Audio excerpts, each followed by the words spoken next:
Congratulations, by the way. Thank you very much. Well, I guess you couldn't ask for a better way to start the chase, maybe other than starting up front, but just phenomenal with the way that things played out. I don't know if we were the fastest car. There were some runs where I thought we were really fast, and then some runs where I thought the 4 and the 42 were really fast. It was so hard to tell. Whoever had the cleanest there was really it was such an advantage. But towards the middle part of the race, obviously we lost the track position. That was something that we all thought was awful at the time, but I guess it worked out.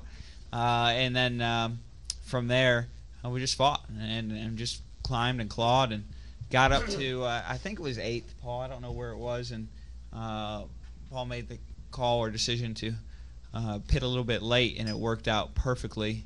We were able to be on pit road right as the yellow came out, and that put us from 8th to 4th, I think. And we were able to take advantage with that on the restarts and get up to 3rd. And then, I just saw a hole and I went for it. The 4 and the 42 were racing really hard and doing all the things they needed to do, and it just opened a hole. And, I didn't know if my car would stick or not, but I knew I would regret it if I didn't try it. So I tried it, and it did, and that got us to the lead. And even that was going to be close. And I think the 42 was still quite a bit faster as the long run went, and we got that yellow, and things kind of evened out, and we were able to take advantage from there. Paul Wolf, maybe just talk about this race, how it unfolded. Certainly a lot of decisions and strategy and quick calls come into a victory like this, as obviously is a big team win. But just talk about some of the things that you thought were key. I think the big thing was, Brad staying focused and, being patient. Obviously, he showed that early in the race.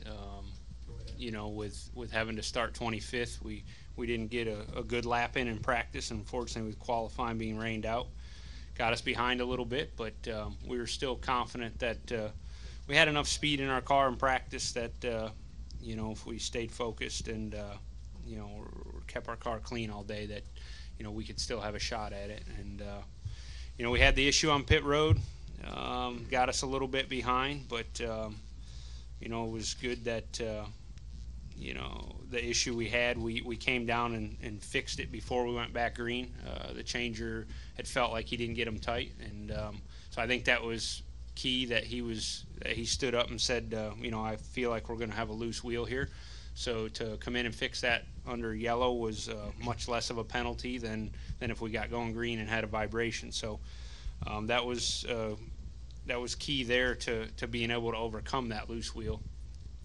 From there, we had pretty good speed in our car all day. I think like Brad had mentioned, there was times in the race where I felt like we were the best car, and then times where we were off a little bit. But overall, I knew, if we got our adjustments right at the end, we still had a shot at it. And, the way the caution fell there at the end, we were fortunate to get a good break there that gained us a few more spots, like Brad said, and lined up, within range of the leaders. And he did a great job on that restart. I'd seen our strength there all day.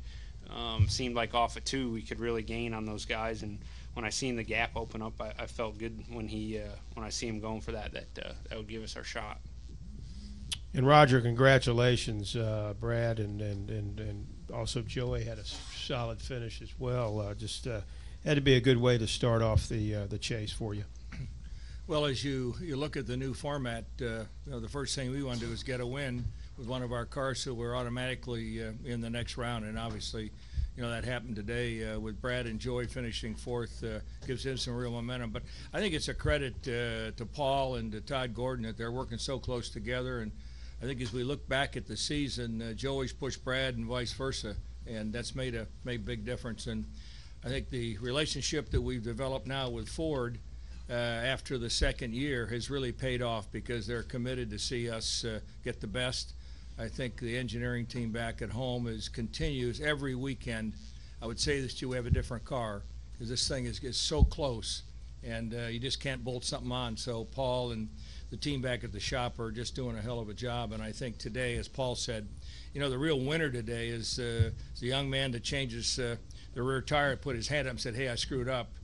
And, the wheel might be loose, Paul had the guts to say, hey, on the radio, he said, look, we're not going to go and run and find out we're coming in now. So I think those were two of the critical calls. And obviously with Brad being able to go through between, split the 42 and the 4 was the winning move. Questions now. Dean over here to the left. Dean, Jim, and then Jordan. Dean, Jim, Jordan, and then press box. Go. Brad, Dean McNulty from the Toronto Sun. Twice today, from the start, starting back in the 20th, and then the loose wheel. Did you ever lose any confidence at all, or were you certain that the way the team is built, you always had a chance to get to the front? Well, I knew we were going to need to catch a break, Dean, to get to victory lane from there, and that was going to be tough. And we did catch a small one, but I was really surprised how much speed we had to get as close as we did to the front there. That was amazing. I think we drove up, like I said, to 8th, and we restarted 16th or 17th in position, but probably, I don't know, had to be 30th or something in car order. So to get by that many cars and get close to the front was really an incredible run and put us in position to capitalize when that yellow came out. And that was something that all came together. And from there, I knew once we got to 4th with I can't remember, was there 30 or 40 to go on those restarts. 30, yeah. It was going to be about executing the restarts, and we had an okay one the first time where we just really held serve. The outside groove was very, very difficult to get a good restart in with wheel spin.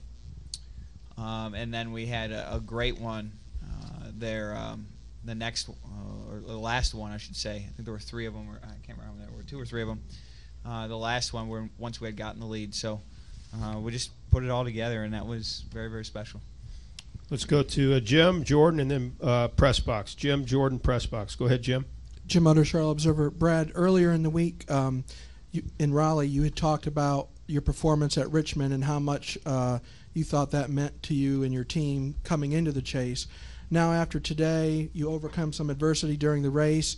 You get a win and lock yourself in to the second round. What does today's victory mean for you in terms of the actual chase?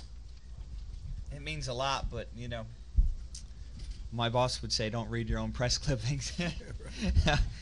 And, I want to enjoy the moment, and I feel conflicted because I know there's still 9 weeks left to go. We have a bit of a hall pass for the next 2, which is great, and I'm very appreciative. But those other 7, nobody cares that we won Chicago. Nobody cares that we won Richmond or the other 3 races. It keeps resetting, and you have to reset yourself, and you have to keep developing the car and pushing as a team, whether that's on pit road or the car handling or spec or whatever it might be, or driver tactics.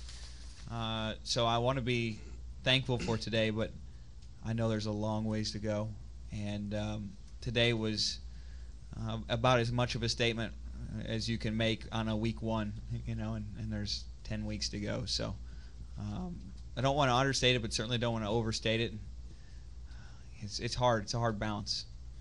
We'll go to Jordan right here, please. Microphone to him. Thank you, Mary. And then we'll go to the press box. Jordan Bianchi, SBNation.com. Brad, you won here 2 years ago. And it was you said that it was a statement victory because you'd beaten Jimmy Johnson, and he kind of the strongest car that day. Obviously, the circumstances are a bit different. Is this a statement in any way for you to say that what we did in the regular season, we're carrying that over to the postseason? Well, I think kind of like I was saying to Jim, it's a statement just for this week, but it really doesn't mean after we get done with Dover and everything resets. I still don't think we were the fastest car. Like I said, it was probably pretty even between the 4 and the 42 and maybe the 24. And it was about the clean air and restarts. But I'm still very thankful for what we were able to do today, and we got to keep pushing. Let's go to press box for a couple. Go ahead, press box. Hey, this is Jeff Gluck from USA Today. Brad, in your answer to Utter, you were talking about how the next 2 weeks kind of gives you a hall pass. I'm wondering if you and Paul could explain what that hall pass means to you. I mean, how is this going to change what you do on a week-to-week basis, that knowing that it really doesn't matter what you do at New Hampshire and Dover? I don't know. I guess that's something we'd have to sit down and discuss as a group. I can't really say I've thought about that in detail. But I think there's potential with people. There's potential with pieces that we might be worried about from a reliability standpoint. Things of that nature come to mind.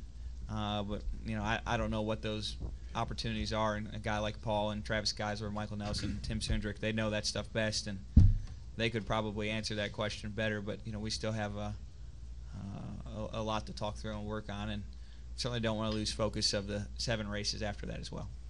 Any comment on that, Paul? No, I think there's a couple things that it does. One, from a race strategy standpoint, obviously we can be a little more aggressive maybe and play a different strategy. There was points in the race today where I knew it was important to just get a solid finish. We felt like coming into this, we don't need to win these first 3 races to advance to the next round. We just need solid runs. So that was our goal. Obviously, we want to win races, and that's what we go out for. But if we can't, then it's salvaging a good finish. So the next 2 weeks, I think maybe we could look at the strategy a little different, and maybe roll the dice a little more and go for a win. So from that standpoint, I think that's a little different for us now, and allows us maybe to focus a little bit more on the next round and those tracks, and each round is going to continue to get tougher, and if now not having to stress so much over the next 2 races, we can put a little more focus on how we can be better at the 3 races in round 2. Maybe that helps us a little bit. So we're going to continue to work hard. We're not going to go on vacation here for the next 2 weeks. We're going to continue to try to make our race cars better and be prepared really well for round 2. Go ahead, press box. Let's take that next question. Lee Spencer, Motorsport.com.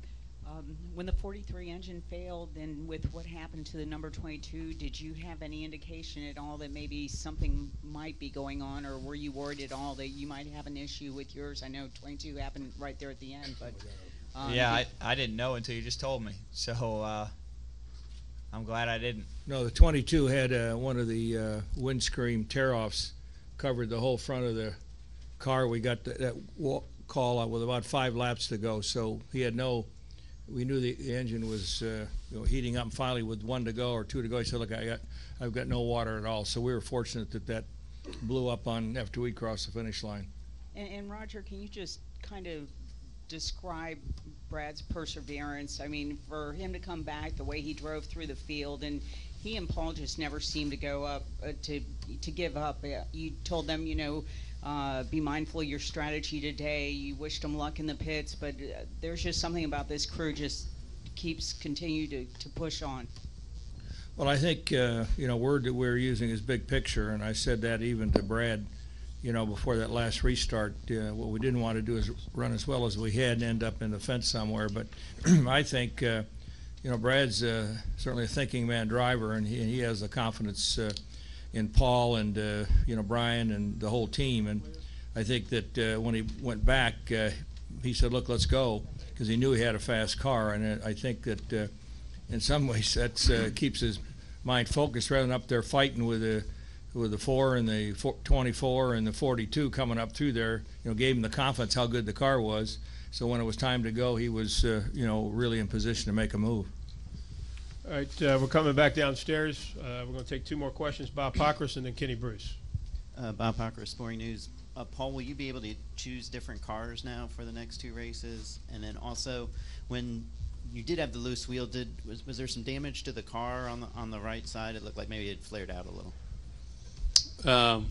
From the car standpoint, I guess we could, but the processes and the things we do back at the shop, all our cars are the same. I know you hear different teams talk about, they've saved this car for the chase or that car for the chase, but, hats off to the guys back at the shop at the consistency in these race cars and what we bring. I get the question a lot of where'd you run this car or what car you bringing there. To me, that's kind of irrelevant anymore because I have the confidence in all the guys back at the shop that every car I bring to the racetrack is going to be the same as the one I raced the week before. So I don't know that we'll change our car schedule a whole lot because of this. That's just kind of the way we've done it, and it seems to work for us.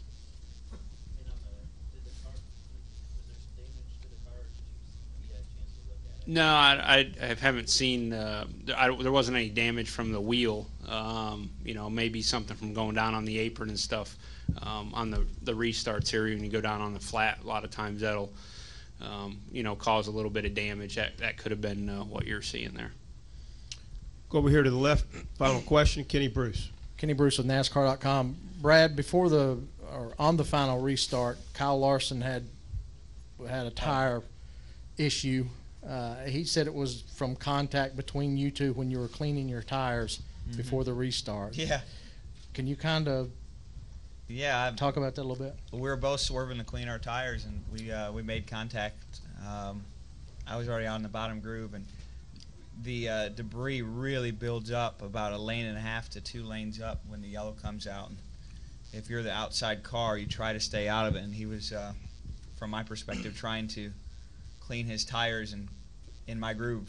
And I was warming up my tires, and he came down in my groove right where I was swerving, and we made slight contact. It left a little bit of damage on the right side of my car, and I don't know what happened to his, but he had like 3 lanes outside of him he could have been in. I didn't have any more to go as far as down, and we made contact. It wasn't a huge deal, but certainly was an eye opener when it happened. Well, Brad, Roger, and Paul, congratulations on this victory, advancing to the contender round, and we'll see you next week at New Hampshire. Congratulations. Thank you, everybody. Thanks for your help.